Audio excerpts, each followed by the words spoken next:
Muy bien, nos acompaña Vicente Muleiro, que es escritor, periodista. Junto a María Seoane escribió un ensayo que se llama El dictador, la vida secreta y pública de Videla, y en el 2009 estrenó su obra de teatro Pide, la cinta fija, que dirigió Norman Brisky. Vicente, bienvenido. Y la primera pregunta que se me ocurre es: ¿cuál es el abanico ideológico por parte de la sociedad civil que permitió este golpe de Estado? Pero te voy a pedir que esperes un segundito para la respuesta, porque vamos a Juan Carlos Bartolota. Sí, Juan. Gracias, porque aquí detrás del escenario sigue llegando gente que, por supuesto, adhiere a lo que tiene que ver con esta conmemoración del Día Nacional de la Memoria. Estamos junto al ex ministro de Salud y actual embajador argentino en Chile, Ginés González García. Bueno, la verdad que la presencia es destacable este año, la cantidad de gente que hay en esta marcha. Es impresionante. Yo digo, primero en cantidad, y segundo, hace 2 horas que estoy caminando la gente, y segundo, la variedad, porque yo me he encontrado con muchos amigos míos, pero con muchos pibes, con mucha familia, esa cosa que muchas veces tuvimos miedo, que los pibes no entendieran lo que nos pasó y por lo tanto o no lo conocieran o no lo valoraran.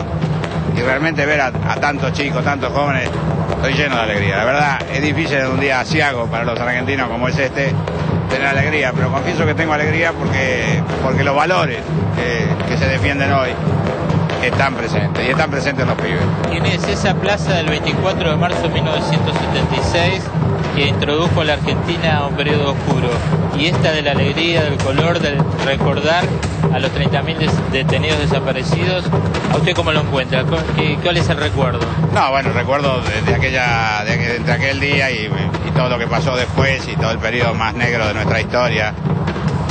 Creo que lo que está pasando hoy es un fenómeno maravilloso. Primero, el pueblo argentino, sin distinciones, está recreando los valores, yo diría, de ningún movimiento político, está recreándolo de la civilización, de la propia vida.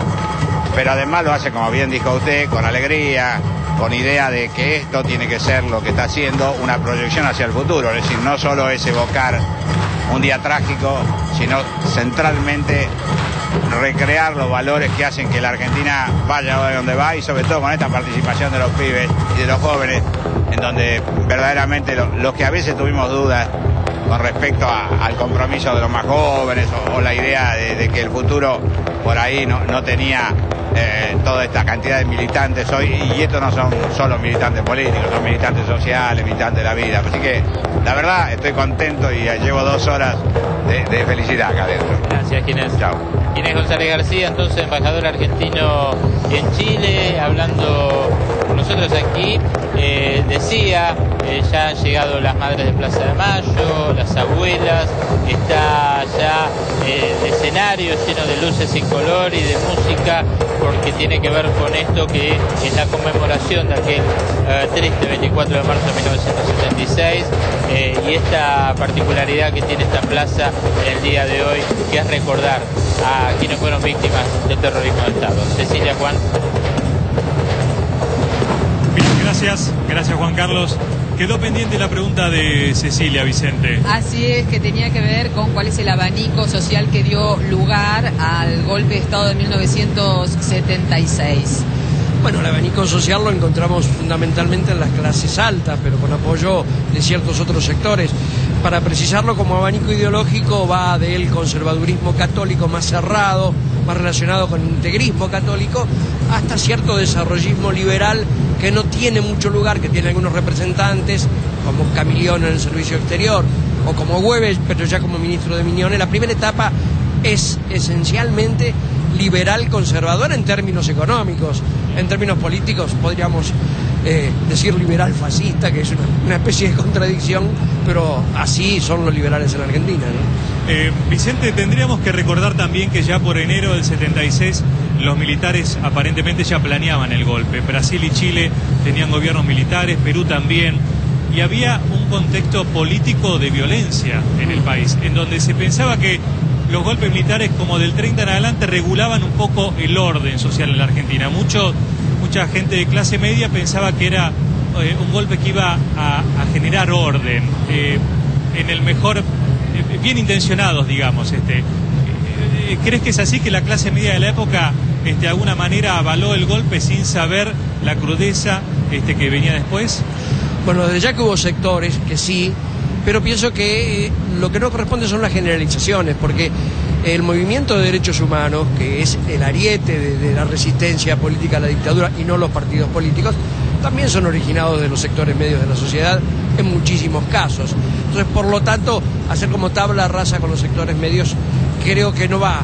Sí va estos sectores, digamos, que aterrados por la situación buscan un orden sin darse cuenta que además el desorden hasta que se da el golpe es impulsado por esos mismos sectores que reclaman el orden, porque había anomia política, y la había por distintos factores, pero además había operativos concretos para que la sociedad luciera más desordenada. Desordenar es una manera de empezar a pedir el orden, ¿no? ¿Por qué el componente de la atrocidad? Porque en tu libro 1976, El golpe civil, vos contás y haces un paralelo con el Holocausto o con otras situaciones, digamos, donde el fascismo se impuso con mucha severidad y matando mucha gente. Sin embargo, no había estos interrogatorios con este nivel de tortura, de sadismo. ¿Qué es lo que a estas Fuerzas Armadas los habilitó, les hizo pensar en nombre de qué patria, de qué soberanía, en nombre de qué valores cristianos y occidentales podían hacer semejante brutalidad? Bueno, yo creo que en nombre de un resentimiento antiguo y en nombre de la pérdida de un espacio de poder que comenzaron a perder con la vigencia de la ley Sáenz Peña, cuando vieron que sus planes económicos, como el que hizo José Alfredo Martínez de Oz, no podían cotejarse con la sociedad porque no iban a tener éxito político. Y además quedó claro en la vida democrática que cada vez que la sociedad se pronunciaba, ellos no tenían lugar. Y tuvieron esa oportunidad de armar una utopía regresiva. En su carta, Rodolfo Walsh habla de un terrorismo metafísico, ¿no? Casi se queda como afuera de las palabras esta cosa de la eficacia política se conseguía matando al cuerpo de la rebeldía, pero además la tortura y además la desaparición y además hasta un salvajismo impresionante, inclusive con los muertos. El robo de bienes. Bueno, robo de bienes, robo de identidades.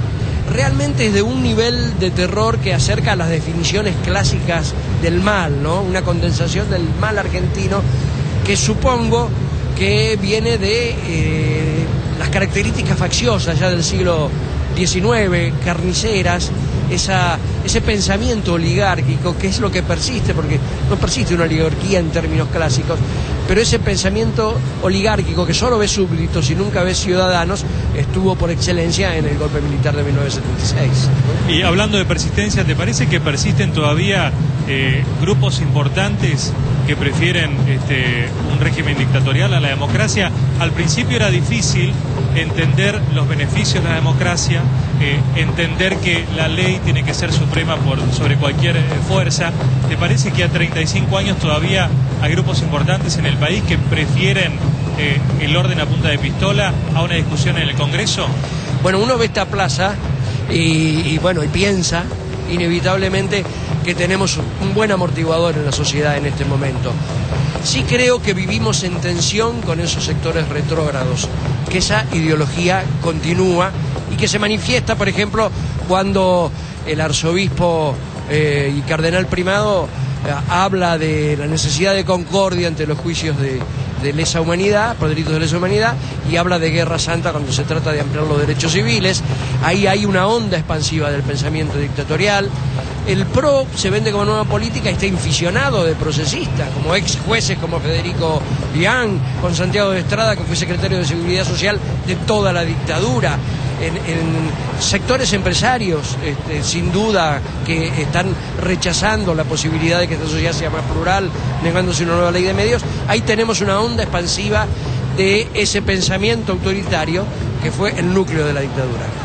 Pensaba que los tratamientos psicoanalíticos llevan mucho tiempo y llevamos 35 años como sociedad después del golpe de Estado.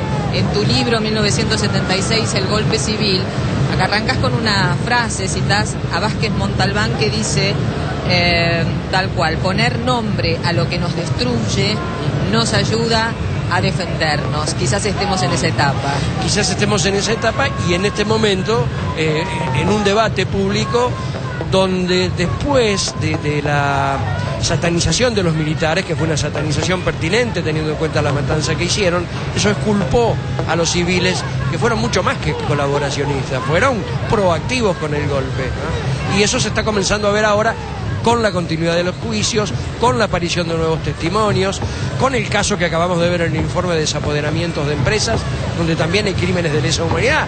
En el caso Papel Prensa está la muerte de Rubinstein, por ejemplo, ¿no? Muy bien, muchas gracias, Vicente. No, gracias a ustedes. Y seguimos disfrutando todos de este día tan especial, el Día de la Memoria. Así es, estamos con Choque Urbano de fondo, ¿no? Allí se ve. Este es el libro de Vicente, 1976, el golpe civil, donde está lleno de detalles sobre todo lo que ha ocurrido en nuestro país antes y a partir de 1976, con todas las miradas posibles, con Choque Urbano y desde el balcón del Cabildo de la Ciudad de Buenos Aires en el Día de la Memoria. Hacemos una nueva pausa.